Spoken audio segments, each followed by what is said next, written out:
Hello everyone, welcome to Bright Future. Today we are going to see कि what are the strategies to study for the board exams. Like last videos में मैंने आपको बताया था how to score 90%, what are the 5 or 4 success points, how you can plan your week, how you can plan your month throughout 90% कैसे पहुँचना है आपको. And here I have bought some strategies. Okay see what are the strategies. आप किस तरह से पढ़ सकते हो, आप वो पढ़े हुए को चीज़ों को याद कैसे रख सकते हो. These are the strategies you have to apply in your study. So for example if you see there are total 30 days. मैंने like I have told you 30 days हम लोग को लेना है, राइट. ये 30 डेज का स्ट्रैटेजी है फ्रेंड्स. अगर आपने पूरे साल पढ़ाई किया है that is very good, but वो पूरे साल पढ़ने के बाद भी अगर ये 30 डेज में आप ये सारे स्ट्रैटेजीज को अप्लाई करोगे, definitely I am telling you can definitely go ahead with 90% and आपको अच्छा कॉलेज मिल सकता है उसके बाद. So 30 days what are the strategies to study, let us see. First if you see I am talking about days. हम लोग के पास 30 डेज है टोटल. कितना? 30 डेज है टोटल. सो इसको इस तरह से प्लान करो कि आप फर्स्ट 15 डेज आप पूरा एंटायर सिलेबस खत्म करो. पूरा साल तो आपने पढ़ाई किया है, ठीक है. जो भी चीज़ें थोड़ी बहुत बची हुई है वो पूरे लाइक 15 डेज में, first 15 days you complete your entire syllabus. Okay, उसके बाद जो बचा हुआ रिमेनिंग 15 डेज है उसको किस तरह से हम लोग यूटिलाइज करना है. और वो जो फर्स्ट 15 डेज में बोल रहा हूँ एंटायर सिलेबस कंप्लीट करना है, उसमें भी आपको आपका टाइम मैनेजमेंट रखना बहुत ज़रूरी है. अगर आप 8 आवर्स अ डे पढ़ते हो फोकसली, डेडिकेटेडली, अगर आप 8 आवर्सली आप पूरे डे में पढ़ सकते हो, सो कहीं ना कहीं you are going to achieve this 90%. अगर आपको 90 स्कोर करना है so definitely you have to read 8 hours a day. ये एक महीना अगर आप पूरे साल में मेहनत नहीं किया है, अपने पूरे साल में अपने थोड़ा करके पढ़ा है, सिर्फ ये एक महीने में अगर आप 8 आवर्स अ डे अगर पढ़ते हो तो कहीं ना कहीं you will be reaching towards 90%. उसके बाद अगर मैं देखूँ तो नेक्स्ट मैंने आपके लिए स्ट्रैटेजी रखा है सैंपल पेपर विद टाइमर. जैसे कि मैंने आपको लास्ट वीडियो में भी बताया था कि आपको लास्ट 10 इयर्स के वीडियोस देखने, लास्ट 10 इयर्स के क्वेश्चन पेपर्स देखने. सारे क्वेश्चन पेपर्स में जितने क्वेश्चंस आ रहे हैं आप सारे क्वेश्चन पेपर्स को गो थ्रू कर लेना. आप सारे क्वेश्चन पेपर्स को पढ़ लेना. Science, history, geography, physics, chemistry, biology, mathematics, क्या बोलते हैं बचे हुए जो सब्जेक्ट्स है, इंग्लिश, हिंदी, मराठी, ये सब सब्जेक्ट्स के आप लास्ट 10 इयर्स के क्वेश्चन पेपर्स देख लो. उसमें कौन से क्वेश्चंस है.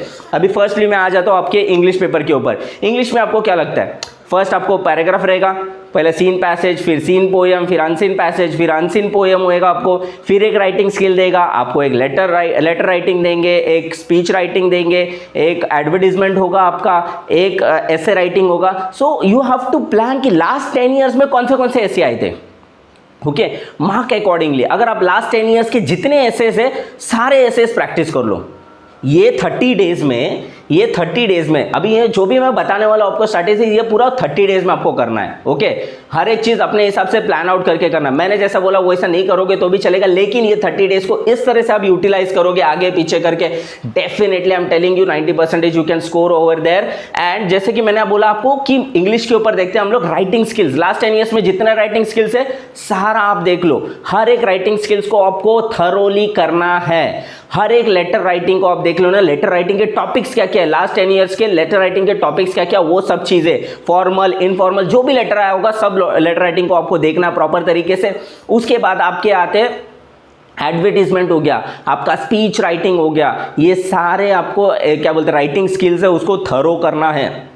10 साल के जितने पेपर्स में सब कुछ अगर थरो करोगे आपको और कुछ पढ़ने की जरूरत नहीं है. डेफिनेटली मैं आपको बोल रहा हूँ ये 10 साल में से कोई ना एक टॉपिक आएगा ही आएगा, वहां पे आपका आराम से वो मार्क्स कैप्चर हो जाएगा. उसके बाद सीन पैसेज में तो आपको पता ही है कि आपको ग्रामर के ऊपर फोकस करना है. सो अगर एक सीन पैसेज होता है 5 मार्क्स के लिए या 8 मार्क्स के लिए, उसमें से 3 मार्क्स तो आपका ग्रामर के ऊपर होगा, 5 मार्क्स आपका कंटिन्यूस क्वेश्चन के ऊपर होंगे. वो क्वेश्चन तो आपको पैसेज में से निकाल के करना है. सो ये जो 3 मार्क्स का ग्रामर है उसके फ्रेंड्स आपको पूरा ग्रामर एक बार सिर्फ गो थ्रू करना है. हर एक दिन आप ये करो, डिसाइड करो 1 घंटा मेरे को ग्रामर के लिए देना है हर रोज, ठीक है. उसके बाद अभी मैं आपको डे प्लान बताता हूँ। अगर आप सुबह 5 बजे उठ रहे हो, सो अगर आप पहले जो सुबह 6 या 5 बजे उठ रहे हो, उसके बाद जो फर्स्ट जो आवर आपका है उसको आप गोल्डन आवर मान के चलो। ये जो पहले घंटे में आप पढ़ने वाले हो, ये पूरे अगर पूरा दिन भी पढ़ लो फिर भी आपको वो रिजल्ट नहीं देगा जो आप सुबह का टाइम पढ़ रहे हो, because it is very fresh, कोई आपको डिस्टर्बेंस नहीं है, आपका माइंड एकदम फ्रेश है, आप कोई थकावट में नहीं हो, आपने कोई खेल के नहीं आया, आपने कुछ नहीं किया है। ये एक गोल्डन आवर को अगर आपने यूटिलाइज किया तो बहुत अच्छे से आप आगे जा सकते हो। उसके बाद जैसे कि मैंने बोला, आपको हर एक राइटिंग स्किल को प्रैक्टिस करना है, हर एक ग्रामर को प्रैक्टिस करना है। दिन में 1 घंटा आपको ग्रामर देना है, दिन में 1 घंटा आपको राइटिंग स्किल्स देना है। उसके बाद हर दिन में 2 घंटे में आपको अलजेब्रा या ज्योमेट्री का एक लेसन को प्रैक्टिस करना है। भले वो आप देख के प्रैक्टिस करो, विदाउट ये क्या बोलते हैं सीन प्रैक्टिस करो, लेकिन आपको दिन में 2 घंटे प्रैक्टिस करना ही है मैथमेटिक्स को। उसके बाद आया आपका साइंस का। साइंस के जितने फॉर्मूलेज है सबको आप गो थ्रू कर लेना। आप बना लेना कि दिन में ये 1 घंटा मैं सिर्फ फॉर्मूलेस को दूंगा और बचा हुआ दूसरा घंटा मैं साइंस के दूसरे क्वेश्चन आंसर को दूंगा, गिव रीजन से मेरे वो सारी चीज़ें करूंगा। वैसे ही आपको एसएसटी करना है। एसएसटी में भी आपको सेम प्लान बनाना है। आपका दिन का 1 घंटा आपका उसके अंदर जाना चाहिए जो आपके गिव रीजन से आंसर इन शॉर्ट है, और उसके बाद लास्ट में जो बचे हुए 2 घंटे है उसको हम लोगों को कोई भी एक सब्जेक्ट लेना है आपको पर्टिकुलर डे में, उसमें आपको ऑब्जेक्टिव्स करने हैं उसके, filling the blanks, match the following, ये सारे ऑब्जेक्टिव्स आपको वहां पे कवर करना है। ये हो गया आपका पूरे डे का प्लान। आप किस तरह से 8 घंटे पढ़ाई कर सकते हो। 8 घंटों में से आप 2 घंटे मैथ्स को दो, 2 घंटे साइंस को दो, 2 घंटे आप आपके राइटिंग स्किल्स, ग्रामर, ये सब चीज़ों को दो, और जो बचे हुए 2 घंटे वो आपके ऑब्जेक्टिव्स को देना। इस तरह से आपको प्लान करना है। उसके बाद मैंने बोला कि आपको सारे सैंपल पेपर सॉल्व करने, लास्ट 10 ईयर्स के सैंपल पेपर्स आपको सॉल्व करना है उसके टाइमर के हिसाब से कि 3 घंटा आपको लेकर बैठना, वो पेपर प्रॉपर 3 घंटा आपको सॉल्व करना है। 3 घंटे आपको उठना नहीं है, कुछ नहीं, आप प्रॉपर जैसे एग्जाम में बैठते हो वैसे करना है। उससे आपका हैबिट होगा। आप एग्जाम में कैसे जाओगे, वहां पे एग्जाम में जाने के बाद आपको बोर नहीं होगा, आप वहां पे लेफ्ट आउट नहीं हो जाओगे। आपको लगता है कि अगर मेरे को नहीं आ रहा वो चीज़, आगे बढ़ो। उसके बाद पेपर प्रेजेंटेशन, आप देखो कि है ना, फर्स्ट आपको ऑब्जेक्टिव्स है, उसके बाद आपको आंसर इन ब्रीफ है, आंसर इन डिटेल्स है, उस हिसाब से आप प्लान आउट कर लो। आपको पता है कि ऑब्जेक्टिव्स इतने मार्क्स है, पहले ऑब्जेक्टिव सॉल्व कर लो।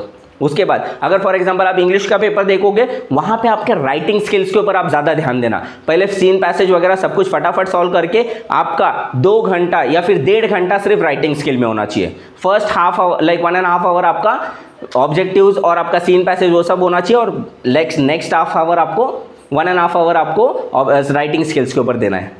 उसके बाद एनालाइज करना है आपको कि आप क्या क्या पढ़ रहे हो, आपने अभी तक कितना पढ़ाई किया है, for through out the year आपका कितना पढ़ाई हो चुका है, अभी मेरा कितना बाकी है। जो पढ़ाई हो चुका है उसको वापस ये महीने में मत देखना, अभी स्टार्टिंग में वो महीने में मत देखना। जो पहले नहीं हुआ है उसको ज़्यादा प्रैक्टिस करो, ताकि जो हम लोग लास्ट मोमेंट पे प्रैक्टिस करेंगे वो कहीं ना कहीं एग्जाम में यूजफुल होगा आपके लिए। उसके बाद सब्जेक्ट वाइज आपका एक रूटीन बना दो। मैंने बोला आपको 8 घंटे के हिसाब से रूटीन बनाना। आज आप साइंस, इंग्लिश, मैथमेटिक्स और हिस्ट्री सिविक्स ले रहे हो, कल आप Hindi, Marathi, algebra, mathematics, geometry ऐसा ले लेना। तो ये सब्जेक्ट वाइज आपको रूटीन बनाना बहुत जरूरी है friends. So these are the strategies. आपको डेज प्लान करना है, 30 डेज है। आपको सुबह कितने बजे उठना है, दिन में 8 घंटे पढ़ना है। सुबह जैसे ही उठते हो वैसे एकदम फ्रेश माइंड में पहले पढ़ाई स्टार्ट करना, वो आपको यूटिलाइज होगा। उसके बाद आपके सैंपल पेपर्स आपको टाइमर के साथ स्टार्ट करना है, सॉल्व करना है। और पेपर प्रेजेंटेशन बहुत जरूरी है फ्रेंड्स, इसके ऊपर ध्यान बहुत अच्छे से देना। एनालाइज करना है कि अपने को कितना पढ़ाई हो चुका है, क्या क्या करनी है बाकी। उसके बाद सब्जेक्ट वाइज आपका रूटीन बनाना है। इस तरह से आप ये सारे स्ट्रैटेजीज अप्लाई करोगे, definitely I am telling you this will be very helpful for you. So all the best guys, thank you.